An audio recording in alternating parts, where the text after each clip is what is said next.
음, 누구나 잘 아시는 분 이야기를 먼저 시작을 할까 합니다. 타임즈가 선정한 20세기 최고의 인물이 이제 잘 아시는 토마스 에디슨, 알버트 아인슈타인입니다.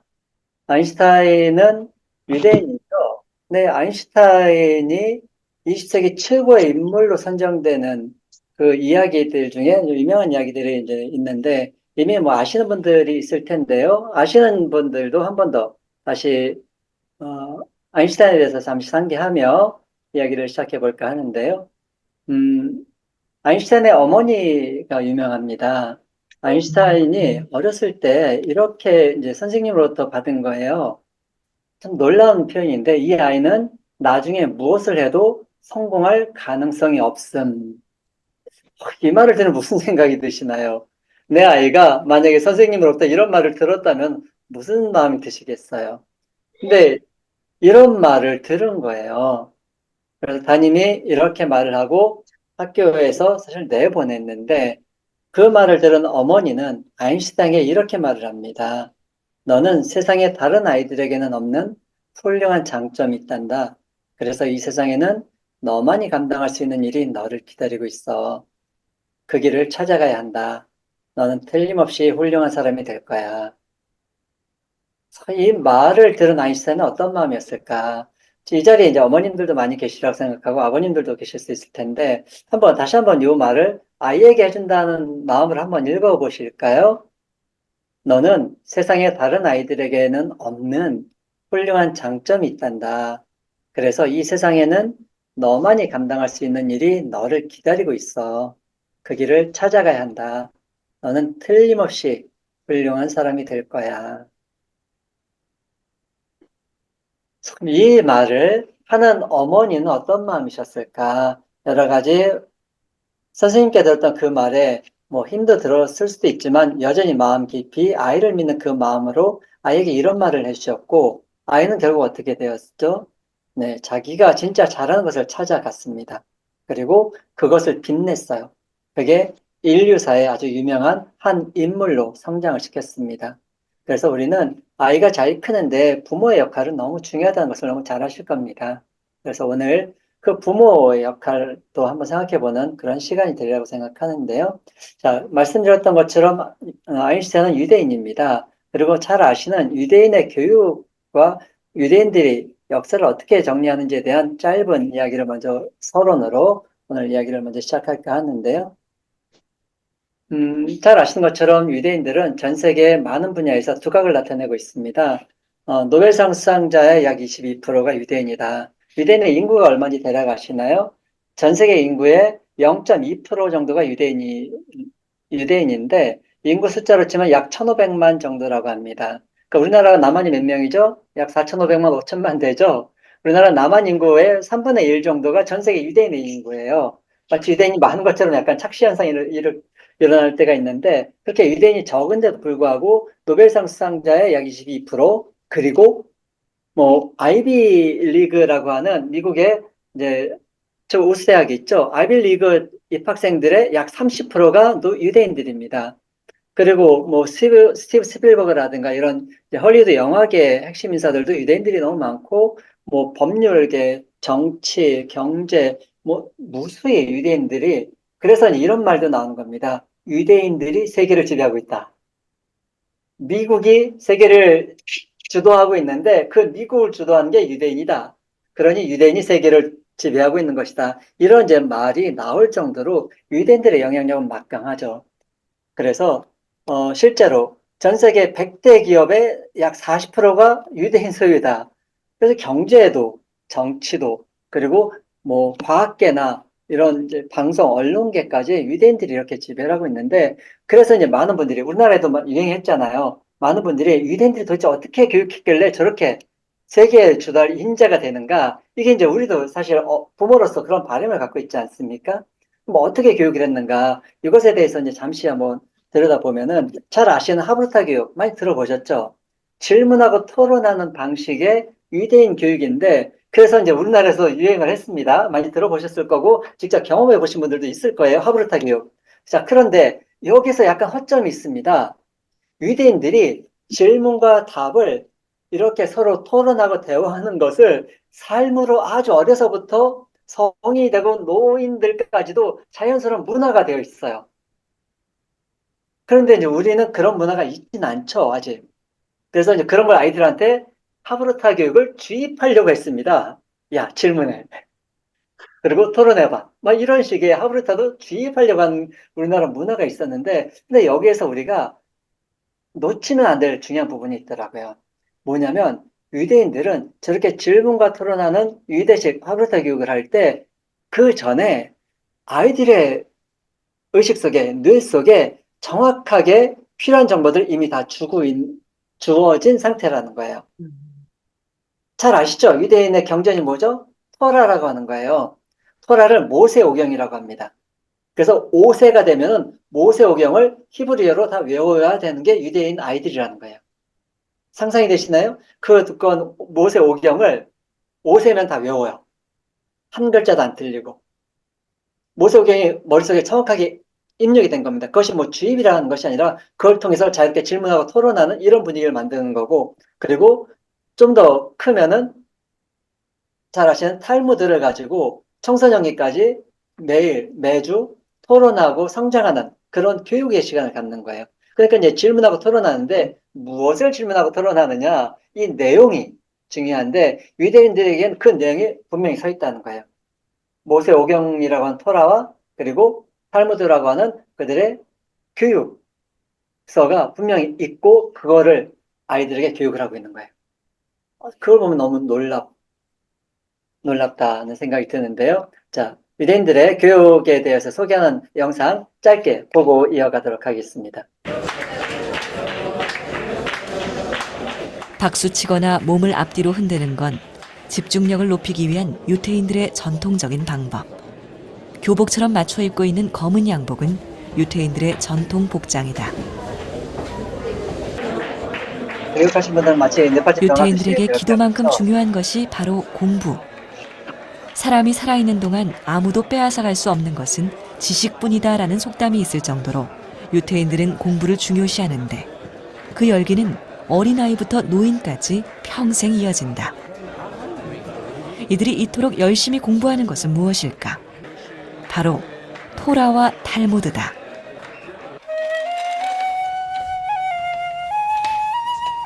토라는 유태인들의 성경으로 모세가 시내산에서 받은 경전인 모세오경을 담고 있는데 두루마리 토라는 지금도 양피지에 손으로 직접 써서 만든다고 한다.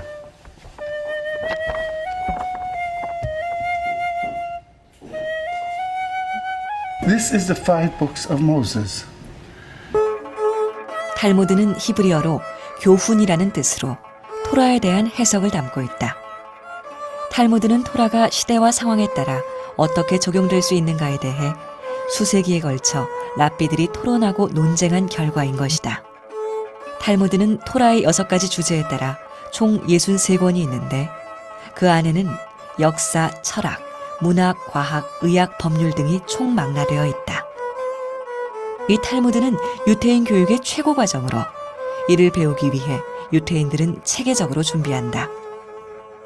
If I don't educate the children, who's going to educate my children? We want to give over this value to the children. You know what's going on in the world. You know the problems. And if we don't teach them, they're going to pick it off the street. 유태인 남자들은 결혼 후 1년 동안 직업을 갖지 않고 탈무드 공부만 한다고 한다. 그래서 그 공부방을 찾아가 보았다. 이곳에 있는 남자들은 대부분 결혼한 지 채 1, 2년이 안 된 사람들. 이들이 공부하는 동안 아내가 일을 해 돈을 벌고 공동체에서도 생활비를 지원한다. 이렇게 하는 이유는 가장인 남편이 사회에 나가기 전 영적으로 충분히 성숙할 수 있도록 돕기 위한 것이라고 한다.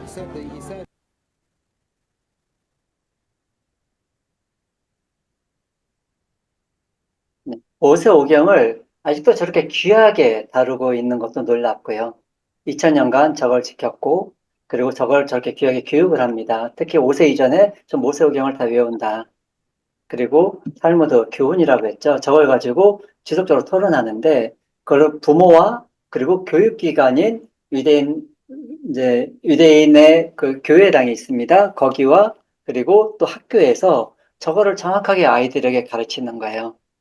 그래서 고등학교 때까지 탈무드를 계속 공부를 하는데 유대인 학교에 대한 이야기를 이제 보면은 유대인들을 고등학교 때까지 탈무드를 가지고 계속 토론하는 거예요. 히브리어와 영어와 그리고 뭐 시리아라고 하는 뭐 중간 그 언어인데 세 가지 언어로 아이들이 자유롭게 언어를 구사할 정도로 탈무드에 능숙한 아이들이 되어갑니다. 저렇게 교육을 한 그 결과가 유대인들이 똑똑한 그리고 뭔가 중심을 가지고 창조를 하는 그런 아이들이 되는데 한 예로 유대인들이 창조한 기업들이 너무 많지만 뭐 잘 아는 마크 저커버그의 페이스북 창시자 같은 경우도 20세 초반에 하버드에서 쫓겨나고 그리고 기업을 창업했잖아요. 그러니까 유대인들이 스스로 그런 것들을 창조해갈 수 있는 창조력과 그런 판단력 이런 것들을 이제 갖추는 교육이 되고 있는 겁니다. 자, 그래서 그런 놀라운 교육이 지금 우리 오늘날 한국에는 어떤 모습이고 그리고 어떻게 우리는 해야 되는가 이것이 우리에게 중요하다 생각합니다. 동의하시나요? 그래서 우리가 어떤 교육을 지금부터 해가야 되는지 한번 좀 돌아보는 그래서 짧은 시간이지만 우리 역사 속에서는 어떻게 교육을 했는지 유대인만 부러워할 게 아니라 우리 조상들은 어떻게 교육을 했는지 그리고 지금 우리는 그래서 무엇을 하면 되는지 이것을 한번 생각해 보기 위한 내용들을 이어가 보도록 하겠습니다. 자, 우리 조상들은 어떤 교육을 했을까? 조선시대는 아이들을 어떻게 교육했을까? 그 전에 고려시대는 어떻게 했을까? 그 전에 삼국시대, 또 그 전에 우리의 고조선, 단곤조선 시대는 어떻게 했을까? 참 궁금하지 않으시나요? 근데 이게 자료가 많지는 않습니다. 그런데 이제 짧게 짧게 나온 그 내용들 중에 우리가 이렇게 했겠구나, 또 이런 것이 있었구나라고 단면을 볼 수가 있는데요. 그것에 대해서 이제 이어가도록 하겠습니다.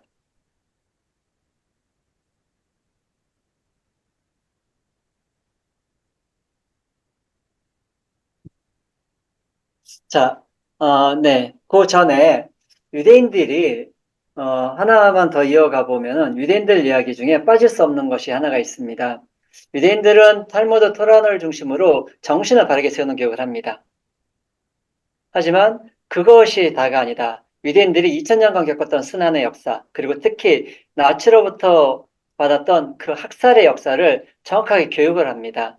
그래서 잘 아시는 홀로코스트 뮤지엄 유대인 학살 기념관이 전 세계 대도시에 있습니다. 그리고 유대인들은 혹은 많은 이제 세계인들이 와서 교육을 받도록 하는데요. 거기에 내용들은 굉장히 잔인한 사진과 내용들도 있지만 그것을 아이들에게 정확히 교육을 하는 겁니다. 이스라엘에 있는 기념관에는 돌아가신 한 분 한 분의 사진을 저렇게 붙여놓고 기리고 있고요. 그리고 그들이 학살당할 때 있었던 여러 유품들, 그리고 당시의 사진들, 아이들까지 저렇게 잔인하게 학살을 당했는데 그런 기록들을 정확하게 보여주는 건데요. 이건 이제 그때 아우슈비츠 수용소에서의 사진들, 아니, 신발들이고요. 그리고 거기서 빼앗은 이제 반지들, 그리고 유대인 학살자들이 깎은 머리털인 거예요. 학살 받으신 분들의. 이런 것들 보면 좀 그렇죠. 그리고 이 모습을 한번 보세요. 유대인들이 학살당해서 죽어가는, 또 총으로 쏘고 있는 모습이죠. 그리고 이렇게 목이 매달려서 죽어가는 모습, 그리고 이렇게 완전히 시체가 되어서 좀 처참한 모습까지 아이들에게 그대로 보여주는 교육을 합니다. 그리고 이렇게 말을 합니다. 기억해라. 기억하지 않는 역사는 반복된다. 네가 혼자 아무리 잘해도 우리 가족과 형제들이 죽을 수 있다. 위험할 수 있다. 그러니 똑바로 보고 기억해라. 그래서 이런 잔인한 장면을 볼 때 유명한 이야기들이 있습니다. 유대인 부모들은 이런 교육들을 6세서부터는 시키는데요. 특히 아이들이 잔인한 장면을 볼 때 보기 싫어서 고개를 돌리려고 하고 막 무서워서 피하려고 할 때 유대 부모들이 하는 행동은 아이의 머리를 잡고 손을 꽉 붙잡고 이 얘기를 하는 겁니다. 봐라 똑바로. 네가 이걸 지금 보지 않고 피하면은 네가 이렇게 당할 수도 있다. 너의 후손들이 이런 처참한 상황에 몰릴 수 있다. 그러니 봐라. 그럼 아이들은 눈물을 뚝뚝뚝뚝 흘리면서 보는 거죠. 그리고 그것을 한 번 보는 게 아니라 해마다 반복해서 정신을 바짝 차리게 교육을 시키는 겁니다. 그래서 정확한 스피릿을 세우는 교육과 그리고 방심하지 않고 정확하게 역사를 인식할 수 있도록 하는 그런 교육을 동시에 시키는 겁니다. 그래서 우리가 과거를 잊지 않고 정확히 기억하는 것은 현재와 미래를 위한 중요한 부분이기 때문에 유대인들의 교육에서 그런 교훈을 분명히 봐야 합니다. 하브루타는 일부지만 하브루타 속에 그 이면에 있는 유대인들의 그 정신교육, 그리고 유대인들이 이런 역사 교육을 어떻게 하는지 이 부분에 대해서도 정확히 봐야 되는 겁니다. 그래서 탈무드에는 역사도 있고 철학도 있고 수학도 있고 과학도 있고 그런 많은 분야들이 있는데 탈무드를 통해서 아이들이 그것을 계속 훈련해가는 그런 교육을 받는다. 그리고 독일인들이 약살 기념관을 찾고 반성을 하는 겁니다. 아, 우리 조상들이 저런 분들을 처참하게 살해했구나. 인간성을 지키고 인간을 소중히 여기는 그런 나라가 되자라고 독일 해군들이 와서 교훈을 삼는 그런 모습이 또 해마다 벌어집니다.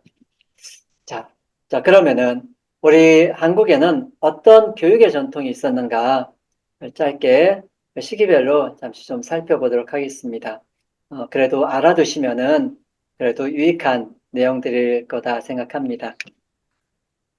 먼저 잘 아시는 최치원 선생의 난낭비 서에 있는 글입니다. 우리나라에는 아주 오묘하고 깊이 있는 철학과 가르침이 있었다. 그것을 뭐라 부르냐? 풍류도라 불렀다. 많이 들어보셨죠? 교과서에도 나오는 말이고. 그리고 그 풍류도는 선사라고 하는 역사책에 다 기록이 되어 있었는데 이미 이제 우리 선도, 우리 한국의 역사를 풍류도 선도라고 하는데 선도의 역사서가 선사라고 있었던 거예요. 당시에는. 거기 다 있었는데 그 내용은 유교, 도교, 불교를 포함한 그 원류가 되는 그런 깊이 있는 학문이었다. 라고 이야기를 하셨어요. 그래서 입즉 효, 어가 집에 들어가면 효를 행하고 그리고 나가서는 나라에 충성하고 이게 이제 유교의 가르침이 아니라 유교 이전에 우리 민족의 풍류대의 가르침이었다라는 거예요. 사실 이 내용을 자세히 들여다보면 놀라운 얘기인 겁니다. 그러니까 유교의 가르침 이전에 유교에서 가르치는 효와 충이 우리 민족의 원래 교육의 가치였었다는 거예요. 그리고 처무의지사 그리고 행불언지교 이게 이제 노제의 가르침인 겁니다. 무의로 행하라. 너무 힘써서 행하지 말고 자연과 하나 되어라. 라고 하는 노자의 가르침이 또한 우리의 풍류도의 핵심 가르침이었었다. 이게 우리 선도의 또한 핵심 정신인 것이고 가르침인 거고요. 그리고 악을 행하지 마라. 그리고 선을 행해라.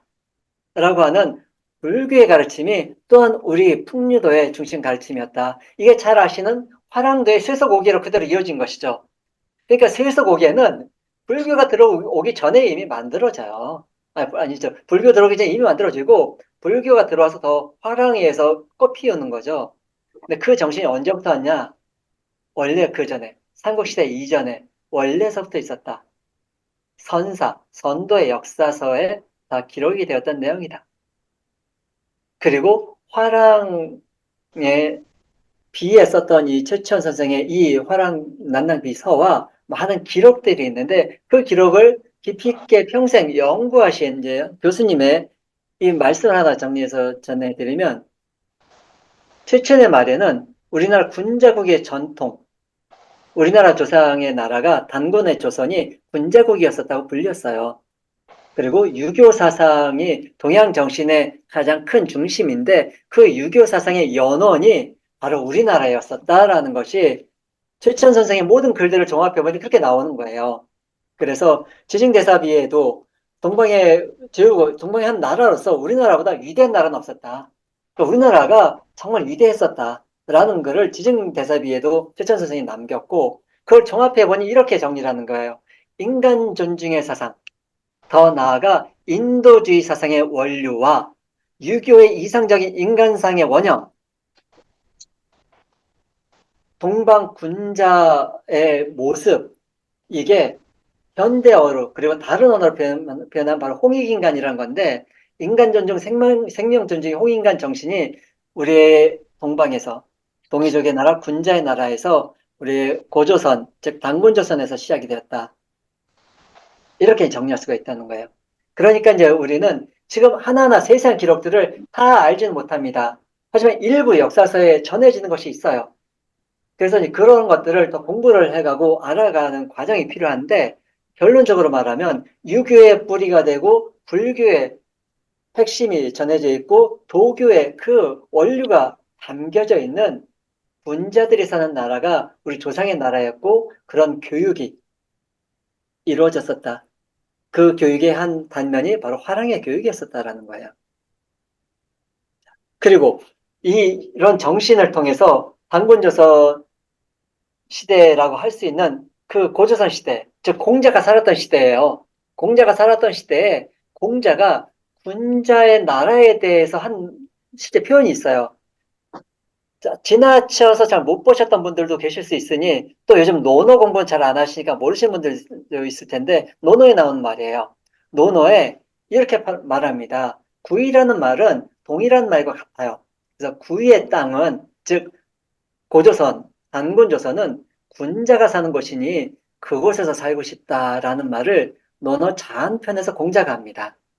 제자 자한이 물어보니 공자가 아니다, 그곳은 군자가 사는 곳이니 나는 그곳에 가서 살고 싶다 라는 표현이 논어에 나와요.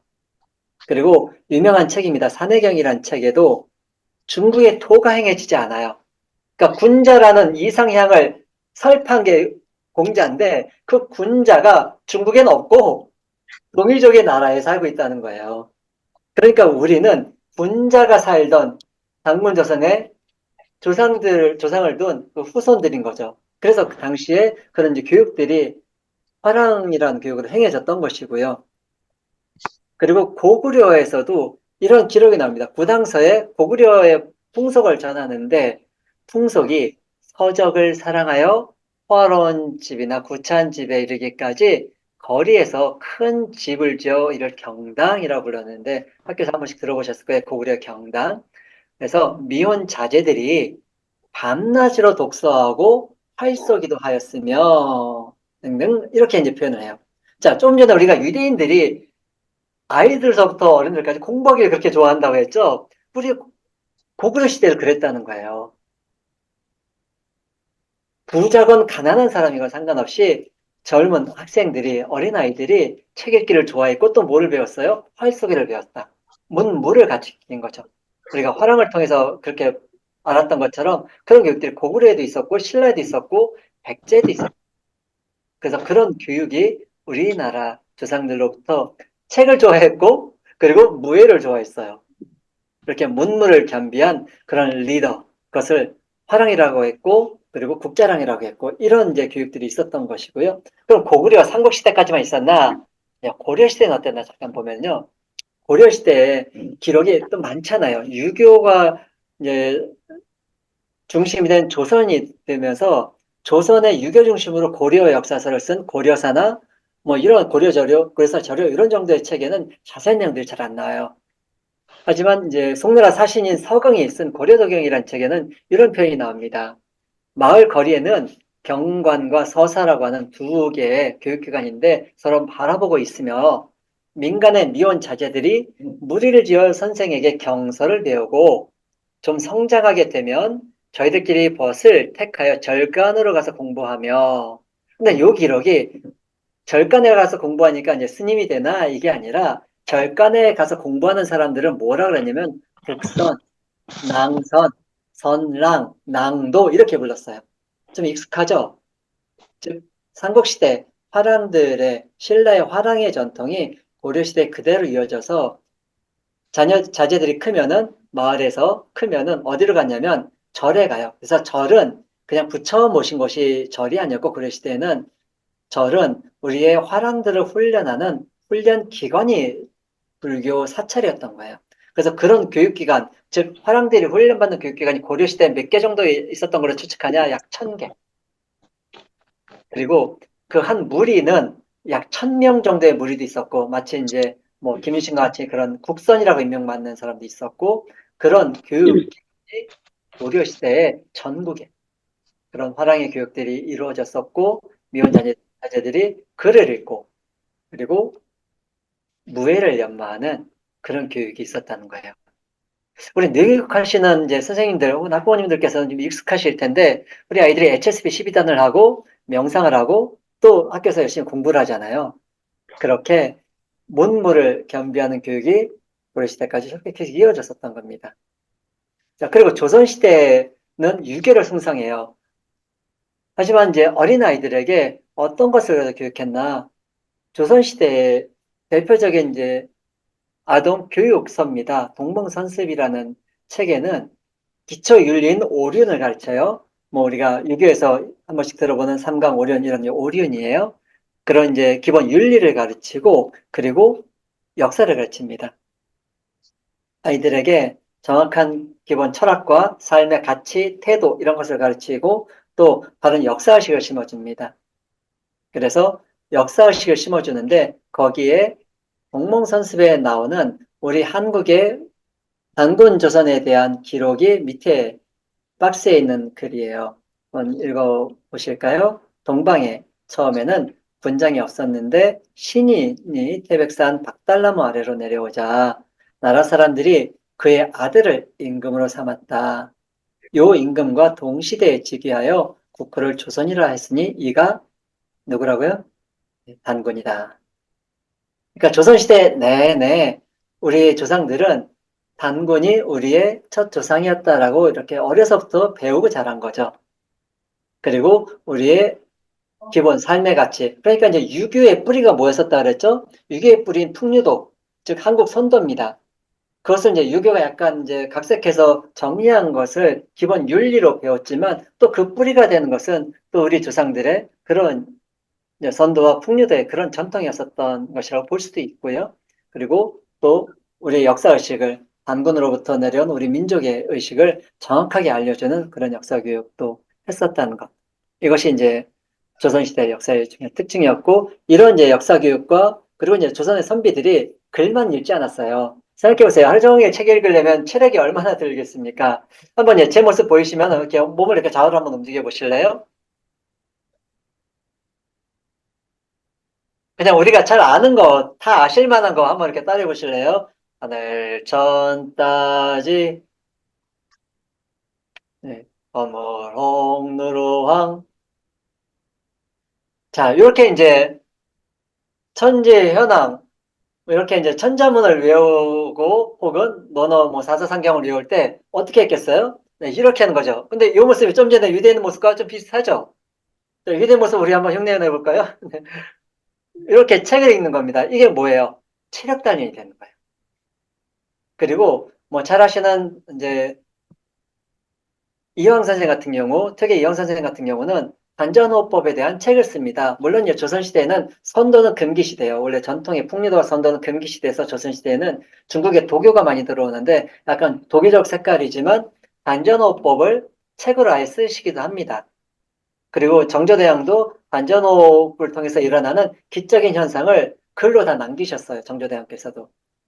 그러니까 이제 무예를 일으키고 호흡을 깊게 하는 그런 심신을 연마하는 게 또 조선시대도 선비였었던 겁니다.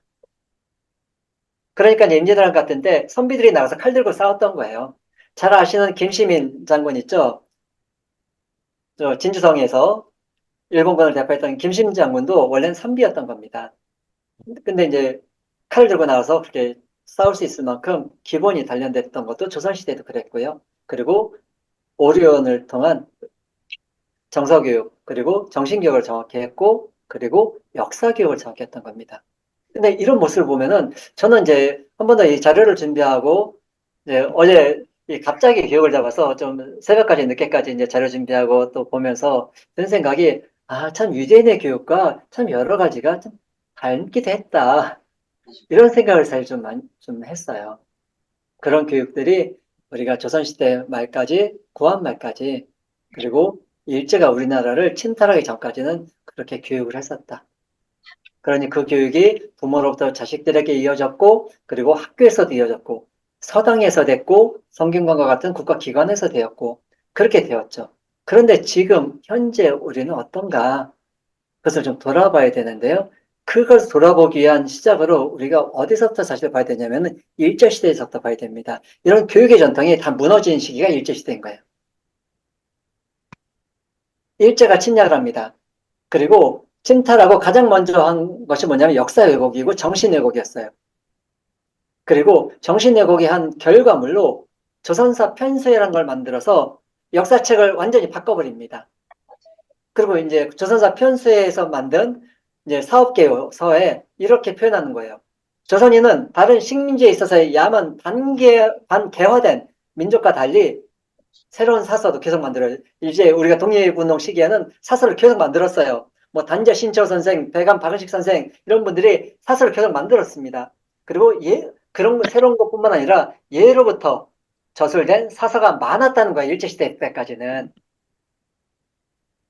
그리고 그런 역사서를 통해서 역사의식이 고취되니까 독립국을 추구하는 패단이 있다. 일본 놈들한테 그게 좋은 게 아닌 거죠. 그래서 뭔 짓을 했냐? 새로운 사서, 즉 일본에 의해서 왜곡된 역사서를 만들어서 그걸 가지고 교육을 해야 된다. 그래서 정신을 왜곡된 정보, 잘못된 정보를 심어주기 위한 그런 부정적 역사 인식을 심어주는 교육으로 바꿔버린 겁니다. 그래서 뭐가 바뀌었겠어요? 상상이 되시고 이미 아신 분들도 있지만 제일 먼저 뭐냐면 단군이라는 존재를 지었습니다. 그래서 그때 만들어진 말이 뭐냐면 단군 신화라는 말이에요. 단군은 그냥 가짜고 신화 속 인물일 뿐이야 라는 말을 만든 게 이 시기인 거예요. 근데 아직도 단군 신화라는 말이 익숙하신 분들이 많을 거고 단군이 실제 가짜라고 생각하는 국민도 50% 정도 됩니다. 이게 우리의 현실이고요. 그것을 학교에서도 사실 정확하게 그런 정신과 역사를 더 분명하게 가르쳐 줘야 되는데 유대인들은 아주 어려서 이제 잠들 때 부모가 탈무드 읽어주고 하기도 하고 그리고 5세면 모세우경을 다 외우고 그리고 고등학교 때까지 탈무드를 매주 4, 5차례 계속 탈무드 가지고 토론을 하고 공부를 하는데 그러니까 유대의 역사 뭐 다윗이나 골리앗이나 뭐 이런 등등 솔로몬 이런 역사들을 정확하게 입력하고 있는데 우리는 단군의 역사를 학교에서 쓱 지나가고 안 가르치죠. 그리고 단군에서부터 시작된 풍류도와 그리고 유교의 원류가 되는 그런 정신문화에 대해서 정확히 가르치고 있지 않죠. 학교에서 그것을 해야 되는데 학교에서 그것을 가르치고 있지 않은 게 현실입니다. 왜? 일제에서부터 만들어진 교육 체계가 아직도 그대로 이어지고 있는 것이 현실이기 때문에 그렇기도 하고요. 그리고 또 우리의 가정에서 그걸 가르쳐 줘야 되는데 가정에서 그걸 가르치기가 너무 어려운 환경이죠. 부모님들 또한 그것을 배우지 않고 큰 세대이기도 한 겁니다. 그래서 일제가 이렇게 만들어 놓은 왜곡된 역사의 내용들이 너무 많은데요. 학교 다닐 때 들었던 말들이 일제 때 만들어진 말들이 많습니다. 그래서 동양 화란, 즉 화란이 뭐예요? 동양에 전쟁을 일으키는 원인이 우리나라라는 거예요. 그러니 동양 평화와 인민의 복지를 위해서 우리나라를 통합했다는 거예요. 요즘 한 말 있죠. 이게 말이에요, 소예요? 이런 말도 안 되는 논리로 우리나라를 지배를 시작했고요. 그리고 한사군이라는 말을 많이 들어보셨을 겁니다. 한사군은 아무리 연구를 해봐도 한반도 안에 있지 않았어요. 근데도 한반도 안에 한사군이 있었고 그래서 우리는 대대로 중국의 식민지였었고 라고 말을 했어요. 근데 그거는 그런 적이 없어요. 중국의 식민지였던 적이 사실상 없습니다. 그런데도 일본이 그렇게 역사를 만들어놨고 근데 아직도 그렇게 말하는 학자들이 있어요. 현재 역사학자들 중에도. 그만큼 일제 때 만들어 놓은 그 논리가 아직도 교과서에 많이 남아있고 실제 그런 역사학자들이 있기도 한 겁니다. 그리고 시족 국가의 몸은 정체된 사회였다. 즉 삼국시대 이전에는 우리나라 국가 단계가 굉장히 미개한 문화였다라고 얘기를 하는 거죠. 이게 말도 안 되는 거짓이라는 것이 계속 밝혀지고 있습니다. 근데 일제 때 이런 논리가 만들어졌어요. 또 항상 중국과 일본 사이에 있어서 반도론이라는 게 그런 거예요. 지배를 당해서 독자적인 역사가 없었어. 우리는 항상 중국의 지배를 받았고 이제 일본의 지배를 받는 게 당연해. 이런 역사 인식을 심어줬습니다. 그럼 머릿속에 뭐가 들어가요? 우리는 약해. 우리는 토끼야. 우리는 지배받는 게 당연해. 우리 조상들은 지질이 못났어. 라고 하는 무슨 인식이 들겠습니까? 조상에 대한 멸시, 천시의 인식을 들게끔 그렇게 교육을 했습니다. 근데 만약에 그렇다고 생각해 보세요. 제가 이제 한 번씩 이제 복합, 역사를 얘기할 때 한 번씩 드리는 말이지만, 역사를, 그리고 우리 조상들의 역사를 참 지질 못났고 멸시하는 아이가, 그런 인식을 갖게 된 아이가 부모를 존경할 수 있을 거라고 생각하시나요? 그건 안 되는 겁니다. 왜냐면 그 조상의 후손이 우리 부모인데, 그 아이의 부모인데, 조상은 멸시하는데 부모를 존경할 수가 있겠어요? 안 되는 겁니다. 그러니까 역사인식이 그렇게 중요한 거예요. 그러니까 이제 유대인들 교육에서 영상에서 잠깐 보셨지만, 아이들에게 정확하게 그 교육을 부모와 선생님이 해가는 겁니다. 그러니까 아이들은 어떤 인식이 드냐면, 부모를 진심으로 믿고 의지하고 존경하는 거예요. 그걸 바탕으로 자기를 존중하는 거죠. 근데 일제 때 그걸 못하게끔 교육을 했습니다. 그래서 조선사라고 하는 역사책이 35권이나 되게 만들어졌어요. 이 조선사에서 만들어진 역사의 기본 틀이 현재 우리나라 국사교과서의 기본 틀이라고 보시면 돼요. 그래서 뭐 원삼국이란 말 혹시 들어보셨다면은, 예를 들어서 삼국시대에 원삼국이 있고, 뭐 고구려의 뭐 소수림왕 때 율령이 발표되고, 뭐 신라에 뭐 진흥왕, 법흥왕 때 뭐 법령이 제정되고, 그리고 뭐 백제는 근초고왕 때 국가의 기틀이 만들어지고, 이런 식의 얘기를 혹시 들어보셨거나 기억나시나요? 한번 손 들어보실래요? 그게 바로 일제 때 만들어 놓은 논리인 거예요. 그럼 무슨 말이냐? 그 이전의 역사는 미개했다. 그렇게 말하기 위해서 만들어 놓은 논리가 바로 그 논리인데, 다 기억하시잖아요. 그런 논리가 바로 이 조선사에 담겨져 있는 겁니다. 그래서 조선사에는 뭐 여러 가지, 뭐 요 얘기만 하려고 해도 뭐 시간이 좀 많이 들겠지만, 제가 결론은 일본의 역사가 시작된 것보다 더 우리의 역사가 짧고, 그 전의 역사는 미개했고, 그리고 우리나라는 중국의 지배를 받았고, 그리고 일본의 지배를 받는 인라일본보, 이런 얘기도 들어보셨을 거예요. 그렇기 때문에 지금도 지배를 받는 게 당연해. 니네 조상들은 지질이 못났어. 이런 인식을 심는 교육을 했습니다. 말이 되나요? 유대인들의 교육처럼, 그리고 조선시대까지 우리 조상들의 뭐 고조선, 당군조선부터 조선시대까지 교육처럼 아이들에게 부모를 존경하고 나라에 충성하고 자기를 사랑하고 몸과 마음을 바르게 하고, 그리고 조상을 귀하게 모시고, 이런 교육을 해야 되는데 그걸 못하게 이런 교육을 했던 겁니다. 그리고 잘 아시죠? 국민학교라고 했었습니다. 황국 신민을 만든 학교가 국민학교예요. 그래서 지금은 초등학교로 이름이 바뀌었잖아요. 네, 여기 계신 이제 어머님들, 아버님들은 대부분 국민학교를 다니신 분들도 많으실 거예요. 국민학교의 약자가 황국 신민을 만든 학교라 그래서 국민학교였던 겁니다. 그리고 거기서 뭘 교육했어요? 네, 이렇게 일제가 주입하는 그런 정보를 입력하게 했고, 그런 군사교육을 시켰고, 신사참배를 강요했고, 그리고 강제징용을 했고, 혹사를 시켰던 겁니다. 보세요. 이렇게 우리 할아버지 할머니들이 바로 얼마 전까지 이렇게 잔인한 고통 속에서 사셨습니다. 우리가 유대인들이 진짜 잘하는 것도 맞고, 유대인들이 아이들에게 그 힘든 것도 보여주듯이, 우리가 지금 이렇게 일제로부터 잔인한 그런 고통과 진짜 우리 민족의 사륙이었습니다. 인간이라면 하면 안 되는 그런 짓들을 일제가 우리에게 했어요. 근데도 일제시대가 좋았다? 그건 말이 안 되죠. 일제가 우리나라를 뭘 개발시켰다? 그거는 스타일에 갔다고 하는 것이 사실 훨씬 더 맞고요. 지배를 잘하기 위해서 이렇게 역사를 왜곡했고, 그리고 그렇게 식민의 교육을 강요했고, 그리고 수탈을 했고, 그리고 핍박을 했습니다.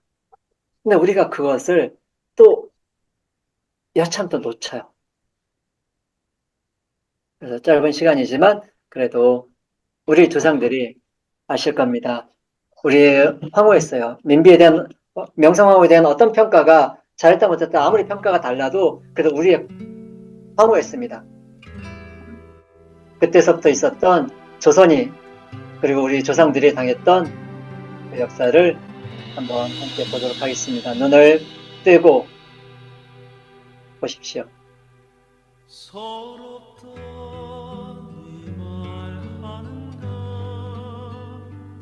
유대인 아이들이 눈물을 흘리면서도 지켜봤던 것처럼 우리도 지켜봐야 합니다.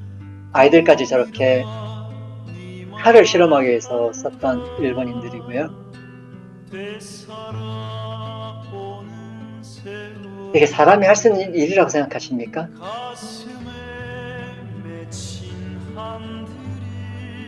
그리고 칼을 차고 수업을 했던 그런 사진들도 한 번씩 보셨을 겁니다. 그리고 731 부대의 저 잔인한 짓들은 인간으로 할 수 없는 짓들을 했던 겁니다.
이 역사를 잊으면 안 됩니다.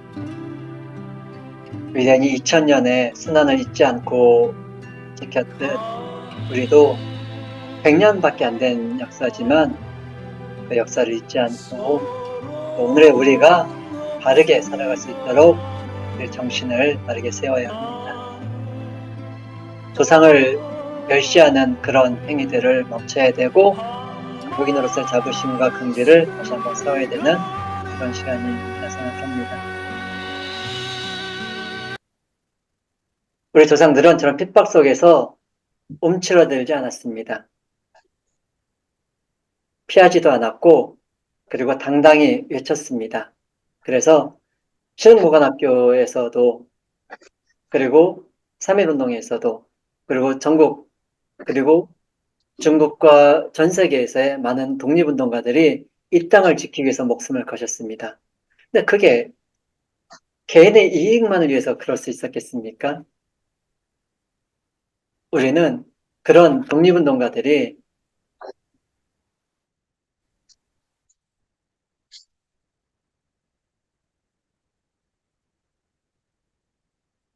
고요. 그리고 이분들께서 일본과 싸워서 우리 이 땅을 지키겠다는 그 싸움만 하신 것이 아니라 신흥무관학교에서는 또 정확하게 우리가 보셨던 유대인들의 그 교육 그리고 우리 조상들의 교육을 또 신흥무관학교에서는 정확히 했던 겁니다. 그 신흥무관학교의 오전 시간에는 역사 교육이 항상 들어가 있었던 거예요. 그래서 역사 교육에서 무엇을 가르쳤냐? 이 내용들이 책으로는 다 남아 있는데요. 그 중에 한 페이지만 보여드리면 이게 배달나라 예지경, 즉 단군의 나라, 단국 국왕도라고 돼 있잖아요. 단군의 나라의 강역이 이만큼 넓었었다.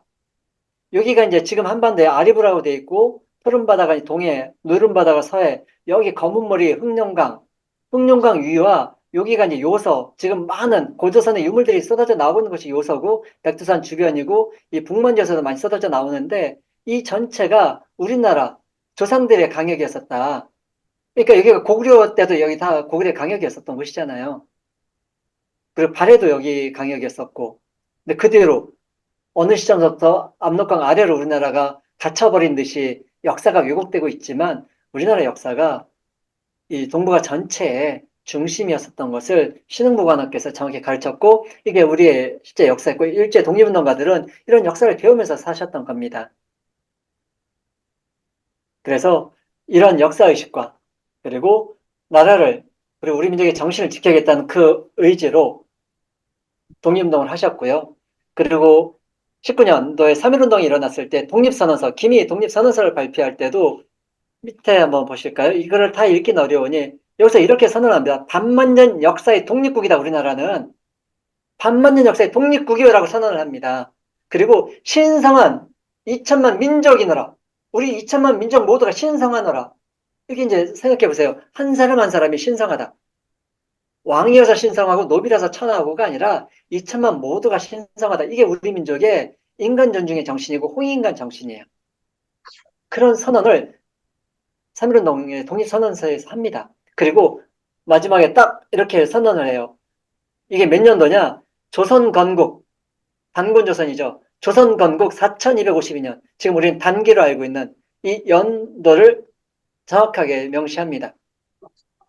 그러니까 단군의 역사와 후손임을 잊지 않고 우리 2천만 모두가 신성하다라는 인간 존중과 우리 국민 모두를 귀하게 여기는 이 마음으로 독립선언서를 발표한 거예요. 이 마음, 이 정신을 우리가 기억해야 되지 않겠습니까? 그래서 상해임시정부는 개천절, 즉 단군이 나라를 세운 그 날을 건국기원절이라고 불렀습니다. 우리나라의 건국이 개천절서부터 시작됐다. 그러니까 우리나라 역사가 단기라고 하는 게 우리나라의 역사라는 거예요. 우리 한민족의 역사고. 그래서 이름도 건국기원절이었어요. 그래서 해마다 가장 중요하게 여긴 국경일이 두 개가 있었는데, 그래서 하나는 개천절이었고 하나는 3.1절이었어요. 독립선언일 그리고 건국기원절 이렇게 부르며 가장 중요시 여겼었고요. 그리고 이런 전통이 개천절이라고 하는 전통이 상해 임시정부에서 해마다 가장 중요한 국가행사로 치러졌고 그리고 현재 대한민국 정부까지 개천절이 국경일로 정해져 있는 겁니다. 그래서 우리가 국경일로 삼고 있는 이 개천절의 의미가 우리에게 너무 귀하고 중요하다.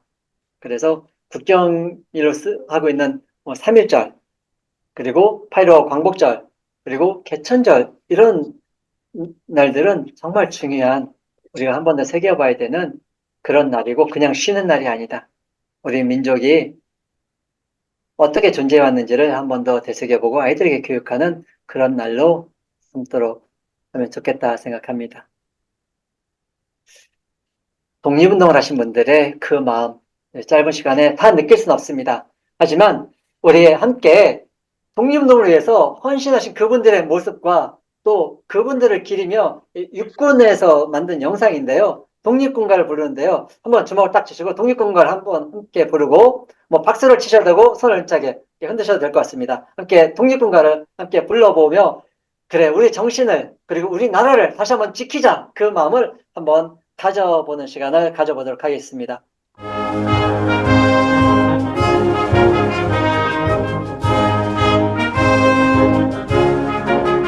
그러면 다 아시는 노래일 거예요. 가사도 나오니까 가사 보시면서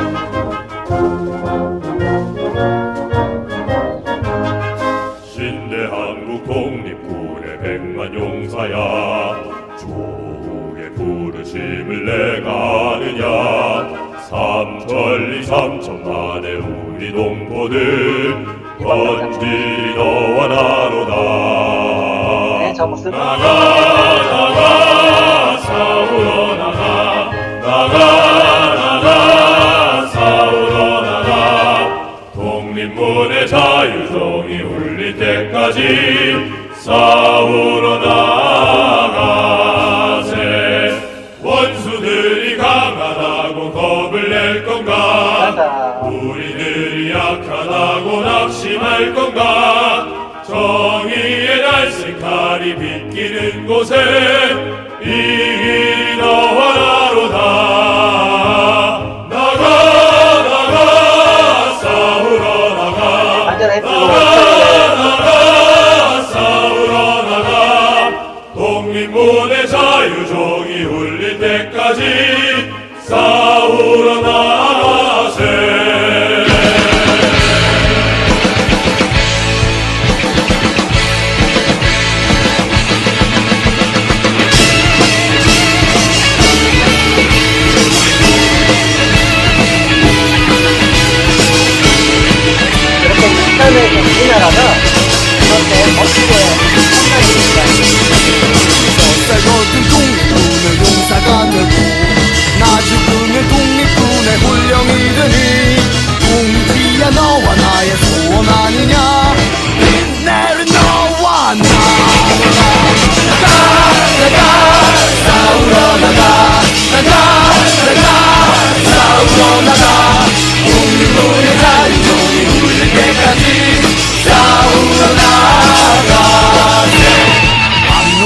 두만강을 뛰어 건너라.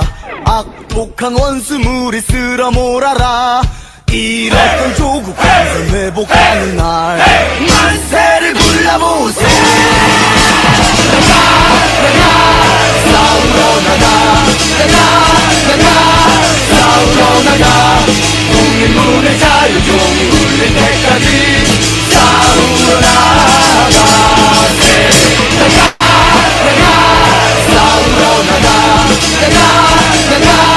싸우러 나가 독립문의 자유종이 울릴 때까지 싸우러 나가세.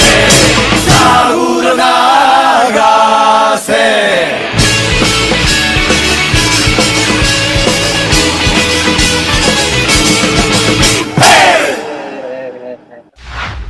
건국 70주년 기념으로 국권에서 만든 음악입니다. 네, 우리나라가 그렇게 지켜졌고 잘 크고 있습니다. 하지만 눈을 뜨고 정신을 차리고 하지만 현실을 또 봐야 됩니다. 미국의 한 교과서에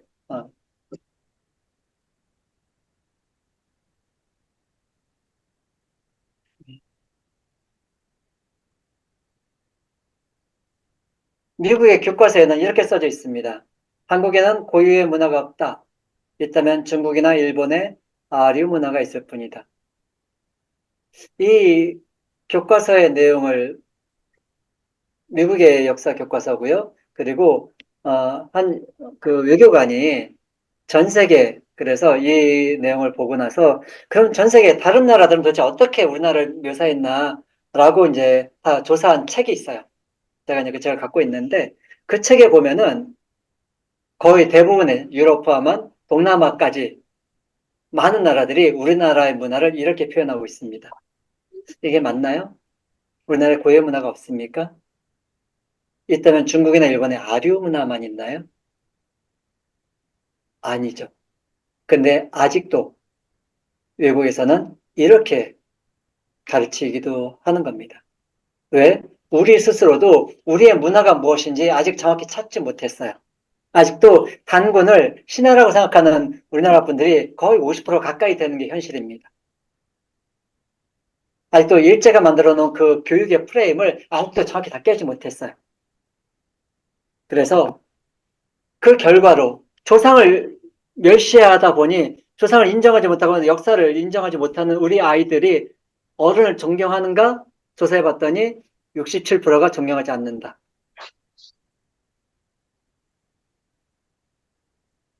그래서 꼴찌. 아시아 태평양 국가 중에 꼴찌. 그리고 학생들은 공부를 싫어하고 삶에 불만족하다는 삶의 불만족도 1위. 만족도가 가장 낮은 아이가 되어 있고. 그리고 이런 질문을 우리가 한 번씩 들을 때가 있었습니다. 다시 한국에 태어나고 싶으니? 라는 질문이에요. 그랬더니 태어나고 싶지 않아가 약 60%. 그리고 왜 태어나고 싶지 않니? 그랬더니 여유가 없고 복지가 안 갖춰지고 너무 경쟁 사회고 다시 태어나고 싶지 않은 나라의 부모라면은 아이의 입장에서 그 부모가 다시 만나고 싶은 부모일까요? 근데 그 이유가 무엇인지를 우리는 잘 봐야 됩니다. 한때 헬조선이란 말이 유행했었죠. 헬조선이 맞냐라고 물어봤더니 대학생은 90%가 맞고 직장인은 89%가 맞다라고 얘기를 했던 거예요. 이런 때가 있었던 거예요. 그러니 단지혁 신채호 선생님 말씀이 너무 절절하게 맞죠. 한번 읽어보실까요? 제 나라 역사에 무지하고 제 조상을 멸시하는 민족은 노예 정신을 가진 민족이며 영원히 노예적 삶을 살 수밖에 없다. 그러니 우리가 아직도 역사를 정확히 찾지 못하고 정신을 찾지 못하고 아이들에게 그것을 교육하고 있지 못하고 학교에서도 그걸 교육하고 있지 않아요. 가정에서도 그걸 교육하기 어렵습니다. 그러니까 이제 뇌교육이 그런 환경 속에서 아이들에게 그런 정신과 그런 가치관을 가르쳐 주고자 나와 민족과 인류를 살리는 지구 경영자라는 그 비전을 심어주는 기관이 제가 지금까지 봤을 때 뇌교육밖에 없어요. 그러니까 이제 뇌교육에서 그래도 그렇게 하려고 애를 쓰는 거죠. 그러니까 아이들에게 그런 걸 심어줘야 됩니다. 그래서 현재 대한민국에서 그렇게 아이들에게 역사의식 그리고 자신과 인류를 생각하는 그런 넓은 의식을 갖도록 하는 그런 교육을 우린 해야 하는데 그런 교육을 하는 것이 거의 없다. 학교에서도 못하고 있고 그래서 교권이 무너졌다 그러고 집에서도 잘 못하고 있고 그러니 부모를 공경하지 못하고 부모는 아이들한테 쫄쫄매는 환경이 되어 있고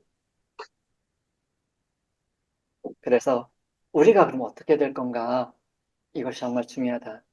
그래서 그것을 되찾기 위한 우리의 노력이 필요합니다. 그래서 한민족의 민족혼이라고 할 수 있는 홍익정신이 부활돼야 됩니다. 그걸 위해서는 유대인의 교육에서 보셨던 것처럼 바른 역사와 문화와 철학을 가르쳐야 돼요. 유대인들은 아직도 토요일이면 반드시 쉽니다. 반드시 쉬고 예배당에 가요. 유대의 전통이 그래요. 본인들은 토요일 날 쉬고 나머지 사람들은 일요일 날 다 쉬게 만들어 놓고 일요일 날 장사하는 게 유대인들이에요. 그들의 전통을 지금도 정확히 지키죠. 그럼 그런 역사, 문화, 철학을 통해서 뭘 익히냐? 정체성을 바르게 세우는 겁니다. 나는 누구이고 우리는 누구인지, 그리고 우리는 무엇을 해야 되는지 그런 철학과 가치관이 쓰는 거죠. 근데 우리 고조선, 단군조선 때서부터 삼국시대, 고려시대, 조선시대까지는 그걸 우리 조상들은 가르쳤던 거예요. 근데 지금 그것을 우리는 회복해야 됩니다. 그 정체성을 되찾자. 그 정체성의 핵심이 뭐냐? 유교냐, 불교냐, 기독교냐, 이게 아니다는 거예요. 그것이 다 나쁜 게 아니라 우리 정체성의 핵심은 그것 이전에 있던 우리의 풍요도 선도라는 거예요. 그래서 그것을 다시 현대화시키는 것이 바로 우리의 뇌교육인 것이고 그걸 통해서 바른 비전을 세우고 자아를 실현할 수 있도록 정체성을 실현하는 아이로 키워가자. 그런 게 필요하지 않겠습니까? 그렇게 해야 되겠다고 동의되시면 한번 박수 한번 주실까요? 그렇게 한번 만들어가자는 마음이 드신다면 박수를 한 번 더 열렬하게 한번 쳐주실까요? 저게 소리 들리지 않지만 그래도 팔짱으로 막 느껴지니까 스스로 마음도 한번 이렇게 내보시는 것이고요. 그래서 그런 것을 세우기 위해서 뇌교육의 뿌리가 되는 한학과 국학에서는 이런 비전을 세운 겁니다. 밑에 한번 빨간 바탕에 글씨 읽어보실까요? 한민족의 새로운 탄생과 지구 경영을 위하여. 다시 한번 한민족의 새로운 탄생과 지구 경영을 위하여. 이 뜻으로 노력을 해가는 겁니다. 한번 나올까요? 3세번. 우리 민족이 3세번 좋아하잖아요. 한번 더 시작. 한민족의 새로운 탄생과 지구 경영을 위하여. 그러니까 이제 아이들에게 우리는 그런 인사를 통해서 스스로 정체성을 세우고 꿈과 비전을 갖도록 합니다. 지구를 살리는 지구 경영자라는 비전이 얼마나 아름답고 큰 비전이에요. 그래서 그런 노력을 지금도 계속 해가고 있는 겁니다. 그래서 잘 아시는 것처럼 나무의 뿌리가 튼튼할 때와 뿌리가 약할 때가 있죠. 그럼 우리는 어떤 상태에 있는가? 이것을 봐야 됩니다. 우리의 뿌리가 너무 약해져 있습니다. 그래서 뿌리가 튼튼할 때 우리는 희망을 얘기할 수가 있고 뿌리가 약할 때 우리는 절망에 빠지기가 쉽습니다. 그래서 그것을 회복하기 위한 노력들을 그래도 많이 해가고 있어요. 안호상 박사는 초대 문교부 장관이셨고 홍익인간이라는 이념을 교육기본법에 등재시킨 장본인이십니다. 그래서 안호상 박사가 어느 시기에 보니까 우리 국사교과서가 일제 때 일본 놈들이 만든 내용으로 다 바뀌어버렸더라. 역사가 되게 왜곡됐고 잘못되었다. 그래서 78년도에 다른 이제 그런 민족의식을 가지신 분들과 함께 대통령 국무총리 문교장관에게 건설을 제출하고요. 이때 국사교과서 파동이라는 게 일어납니다. 뭐 사건의 대응은 어떠냐면은 이걸 계속 건의하셔가지고 결국 국회에서 학자, 당시 이제 국사 학자들과 그리고 국회의원들과 합동 토론을 해요. 그래서 뭐가 문제가 뭐가 맞는지 이런 거 가지고 토론하는 게 그게 국사교과서 파동이에요. 그래서 결론적으로 어떻게 됐냐면 안호상 박사가 주장한 게 다 이겼어요. 결론적으로. 그래서 국회에서 그런 국사교과서를 그렇게 바꿔라라고 이렇게 이제 얘기가 된 거예요. 그랬는데 국사학자들이 어떻게 했냐면요. 안 바꿨어요. 아직까지. 하지만 그런 노력을 하셨던 한 장본인으로서 안우상 박사가 계셨고요. 그리고 안우상 박사가 한 80년도 중반에 젊은 한 청년을 만납니다. 그 청년을 보고 힘들다. 청년이 이제 이 땅의 민족 정신을 지키고 살려야 된다라고 당부를 한 분이 있었어요. 이 스토리 아시는 분도 있을 겁니다. 그분이 누구시냐면요. 이분이셨어요. 북학과 단학과 뇌교육을 창시하신 일제 이승원 총장님이세요. 안선상 박사가 1987년도에 그래서 이승원, 네, 지금 현재 이제 한문학원 이사장님과 함께 민족정신 광복운동 본부를 만듭니다. 그래서 이제 본부장이 이승원 총장님이 되고 이승원 이사장님이 되고 그리고 상임 고문이 누가 되냐면 안우상 박사였어요.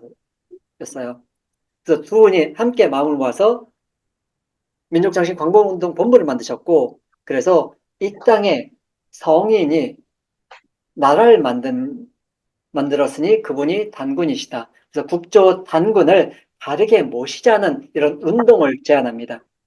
그래서 당시 87년도에 당시 이제 대통령 후보들 아시죠? 김영삼, 김대중, 뭐 노태우 이런 분들이 다 그것에 서명을 했던 거예요.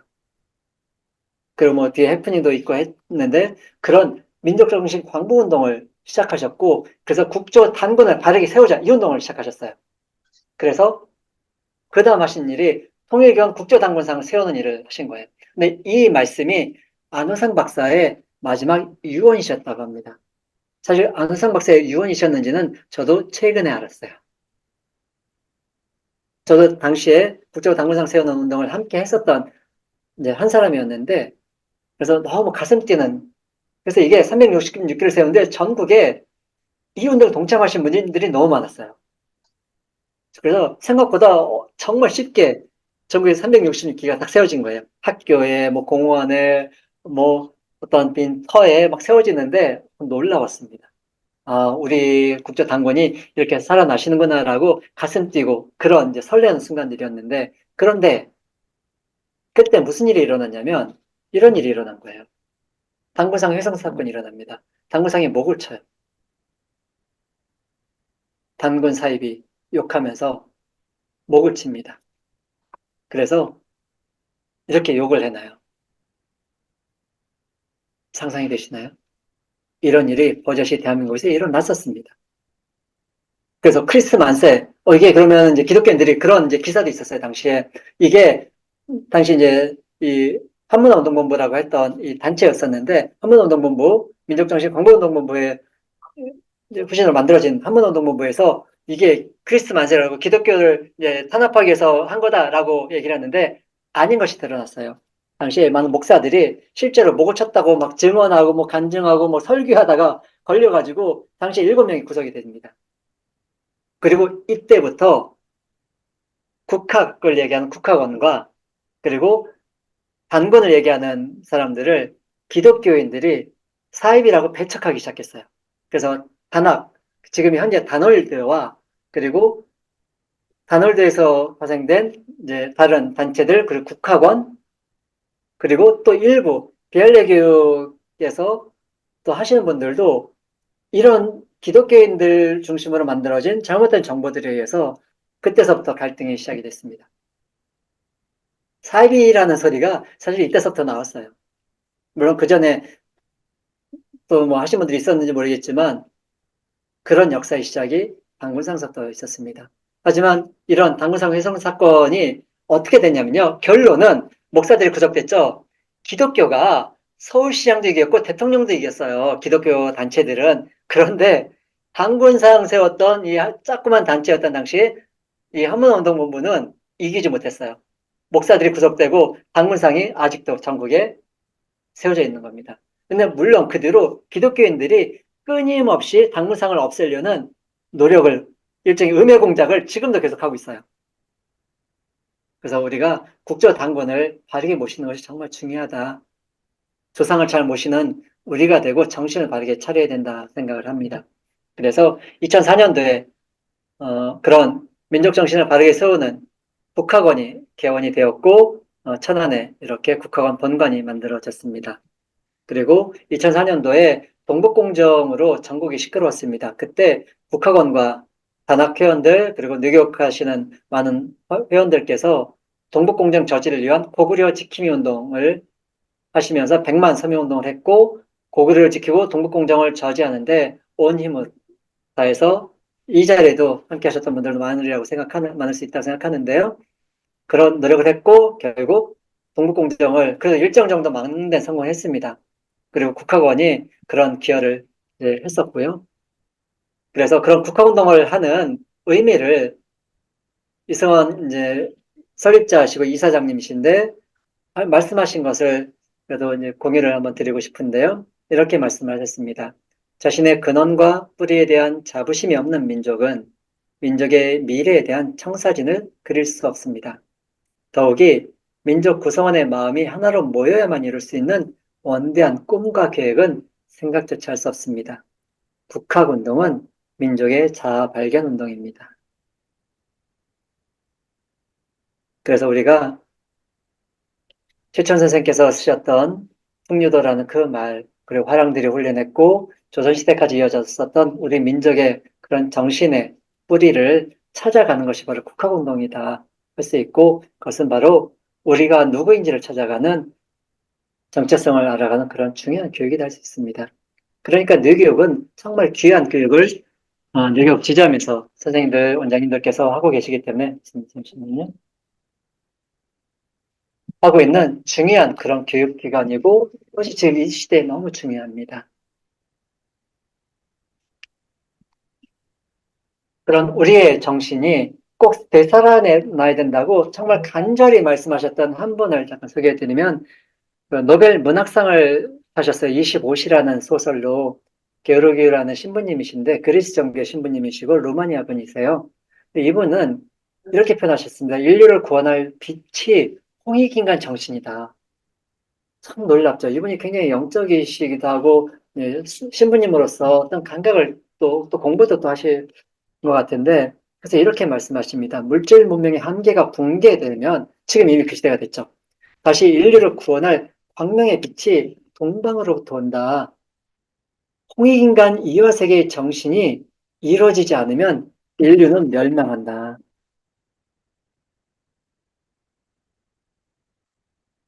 홍익인간 이화세계의 정신이 이루어져야 된다. 이 말씀을 하셨습니다. 그래서 게오르기 신부님은 한국도 방문하셨었고, 한국에 이제 수도원도 방문하시고, 이런 말씀도 하고 가서 또 하시고 하셨어요. 지금 돌아가셨는데, 이 말을, 게오르기 신부님이 하신 이 말을 다시 한번 저도 우리 함께 하시는 선생님들, 그리고 어머님들, 아버님들께 한 번 더 이렇게 그 울림이 있으면 좋겠다 생각합니다. 다시 한번 읽어볼까요?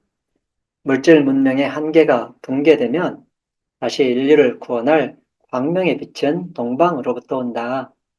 홍익인간 이화세계의 정신이 이루어지지 않으면 인류는 멸망한다.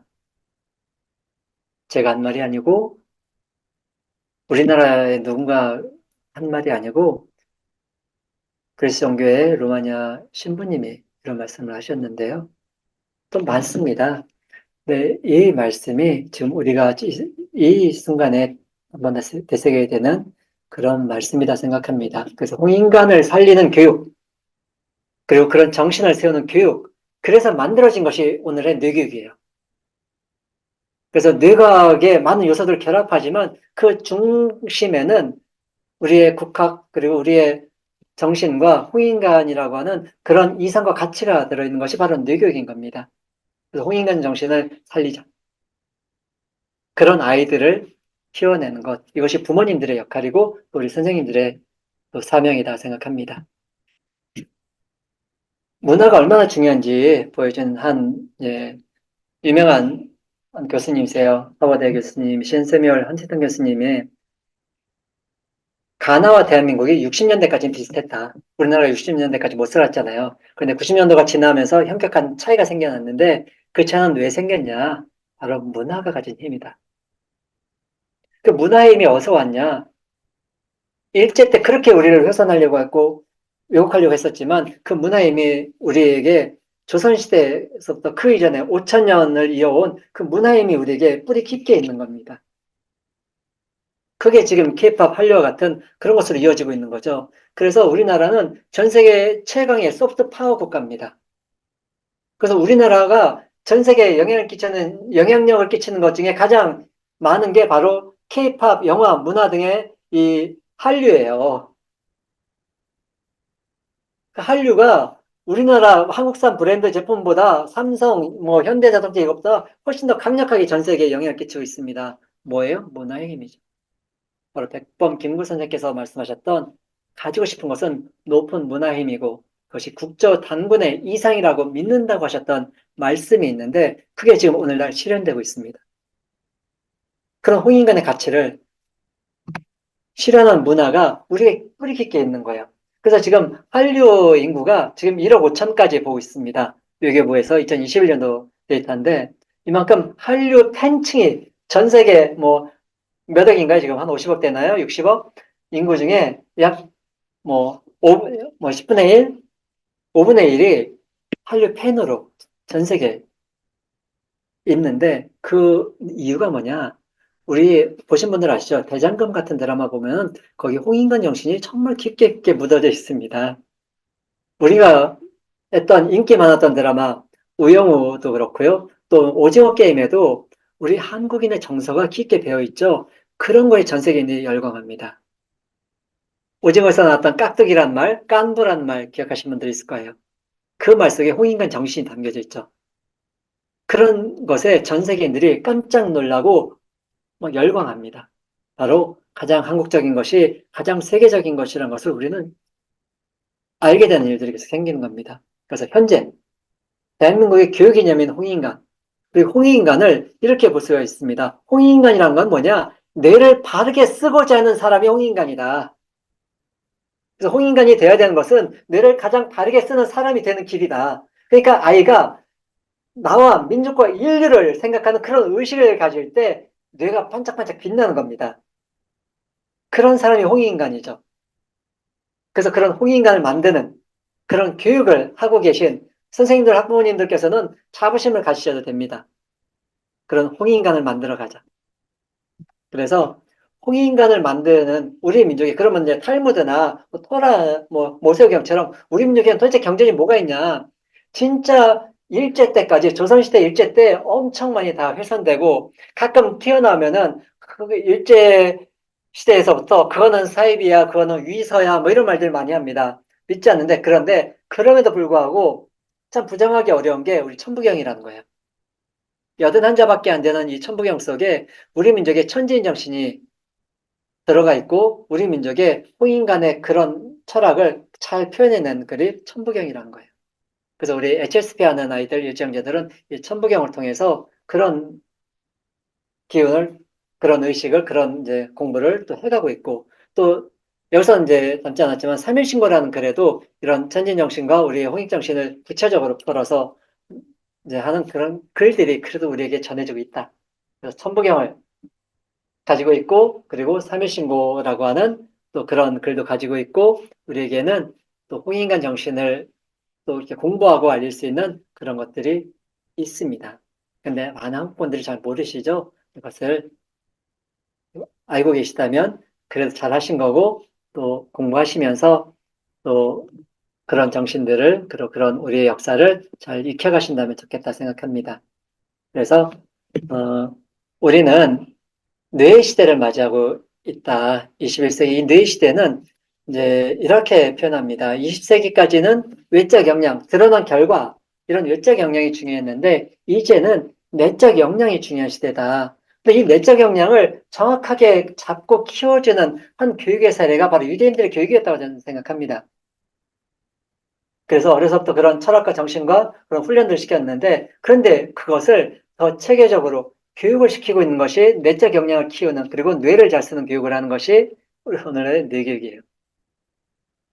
그래서 체조를 통해서 호흡과 명상을 통해서 자기를 바라보고 그리고 바른 정신과 그리고 꿈과 비전을 가질 수 있도록 하는 그걸 통해서 우리는 내면의 내적 역량을 키울 수가 있습니다. 그래서 이제 내적 역량을 키운 아이, 그래서 세상에 건강하고 바른 아이가 될 수 있도록 하자. 한국의 문화유산이 있습니다. 한국의 전통이 있습니다. 그 전통에 풍류도 선도가 있었고 그것이 현대화된 단학이 있습니다. 그리고 그것과 뇌과학이 만나서 또 학문화된 뇌교육이 만들어졌습니다. 그래서 뇌교육은 대학원으로 만들어져서 많은 연구 결과들이 나오고 있고요. 그래서 아이들이 보시는 것처럼 신체 활동을 하고 그리고 호흡과 명상을 통해서 공부도 잘하고 또 인성이 바르게 세워진 아이로 성장해가는 그런 뇌교육이 지금 이 땅에 그래도 존재하고 있고 또 우리나라뿐만 아니라 엘살바도르 같은 나라에 중요한 영향을 끼치고 있고 저도 있었고 경험해 보았던 미국에서도 많은 뉴욕시와 같은 그런 큰 도시에서도 혹은 이제 뉴멕시코와 같은 인디안 보호구역에서도 뇌교육이 아이들의 교육을 바꾸는 그런 일들을 많이 하고 있고 그런 결과를 만들고 있습니다. 바로 교육 한류라고 불러도 아깝지 않을 그런 교육 한류의 그런 중심에 뇌교육이 있고 우리 정신을 세우는 그런 뇌교육이 있습니다. 그래서 우리는 이제 스스로 아이의 스승임을 선언해야 됩니다. 그리고 이 시대의 부모는 아이의 스승입니다. 아이를 돌보미가 아니고 당연히 필요한 건 돌봐줘야 되지만 이 시대의 부모는 아이의 스승입니다. 그럼 스승으로서 무엇을 줘야 되는가? 아이에게 바른 역사, 철학, 문화의 그 정신을 세워주는 것도 스승의 역할이고요. 그리고 또한 아이가 바르게 클 수 있도록 체력, 심력, 뇌력을 키우는 그런 시간을 또 만들어주는 것이 또한 스승의 역할입니다. 그래서 지금 현대 사회에서 어머님들이, 아버님들이 가정에서 기본적으로 그걸 할 수 있도록 노력해 가셔야 되는데 쉽지 않죠. 그리고 학교에서 해야 되는데 그것이 또 잘 안 되고 있죠. 그래서 학교에서 할 수 있도록 우리 또 노력해야 되고 가정에서도 할 수 있도록 노력해야 되지만 안 되는 부분들을 그래도 뇌교육, 비활뇌교육에서는 아이들에게 그 교육을 해주는 그런 교육을 하고 있습니다. 그래서 아이들의 뇌교육 지점에서 그런 정신과 그런 아이로 성장할 수 있도록 많이 응원해 주시고 또 그런 어머님이 아버님이 되셔서 또 스스로 부모로서 아이의 스승이 되어 주신다면 그럼 우리는 더 큰 희망을 가질 수 있다. 아인슈타인의 어머니가 아이를 진심으로 믿었던 그 힘이 어디서 나왔을까? 부모님이 가진 그 내적인 힘, 내적 역량, 그리고 스스로에 대한 그 당당함에서 그런 것이 나왔다라고 생각합니다. 그래서 우리 스스로 오늘 함께 하시는 어머님, 아버님들, 선생님들께서 그런 아이의 스승으로서 좀 더, 그리고 한국인으로서 그런 가치관과 중심을 가진 그런 분들이 되시면 너무 좋겠다 생각합니다. 그래서 오늘 함께 하시는 모든 분들께 진심으로 감사드리며 오늘 이 시간이 그래도 조금 더 마음을 바르게 하는데 그리고 역사의식을 그리고 아이를 바르게 키우는데 좀 더 도움이 되는 시간이었기를 바랍니다.